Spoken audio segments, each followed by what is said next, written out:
Etel, how can we explain the differences in the dynamics between the nuclear situation in the Middle East and in East Asia? So I see two different trajectories in the Middle East and East Asia. Over the last, let's say, 40 years, East Asia has not experienced nuclearization except for the case of North Korea.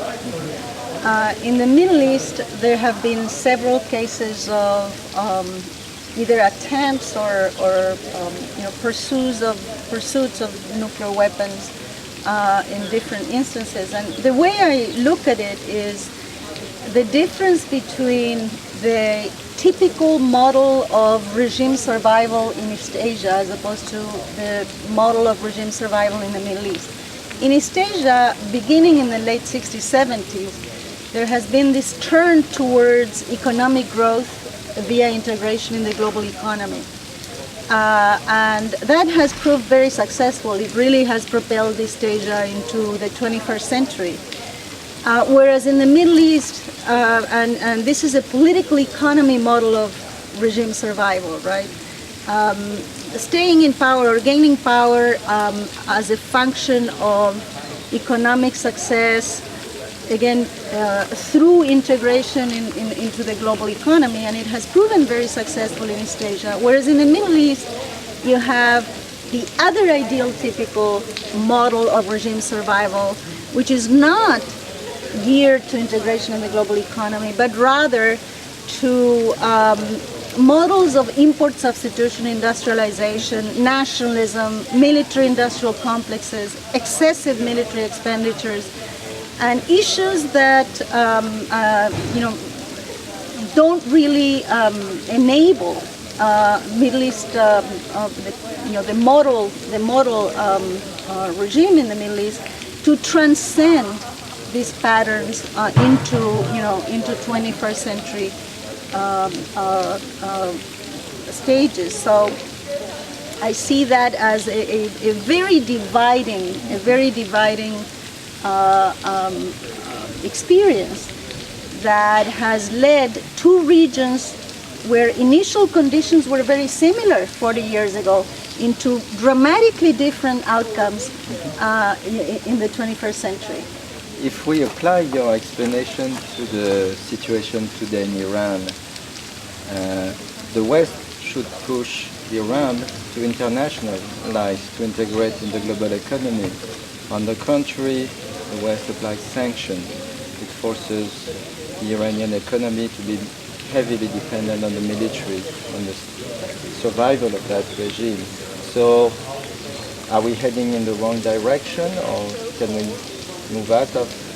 It's a very good question, because I just finished a long-term research on what to do, a more practical sort of take on this, building on models of regime survival, what to do. And I entered this project with the idea that transformational policies, positive inducements were probably the way to go. I have to say that we had a collaborative project on various cases, and our results were not quite what we expected. So positive inducements, either in Iran or North Korea, have not been conducive to the kind of successes that the international community would have wanted to see. Sanctions have been, if you look at various other cases, perhaps more successful, and I'm not talking necessarily about Iran and North Korea at this point, but other cases, Libya, certainly Iraq prior to the war, have had some successes, probably more than predicted in the nuclear domain, which is very harsh, very hardened against the operation of sanctions. But I would say that sanctions had so far not been the exclusive driver of what goes on in Iran. The dynamics are primarily, both in North Korea and Iran, primarily internal.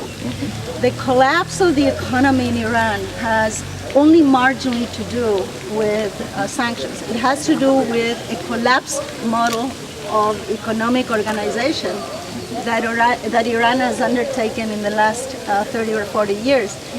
So the effect of sanctions tends to be overestimated or underestimated. You know, Ahmadinejad said sanctions are useless; they don't make, and then he says sanctions are everything.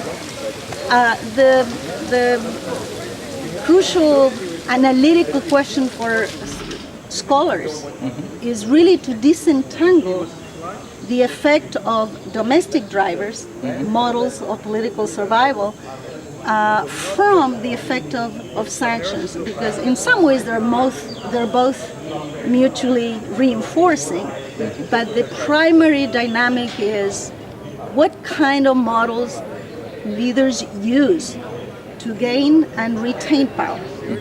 And if nuclear weapons are chosen to fuel these sort of old-style models, unfortunately, populations suffer, and we end up with, you know, a 21st century global economy sited in East Asia, as expected, and a Middle East that continues to be very, very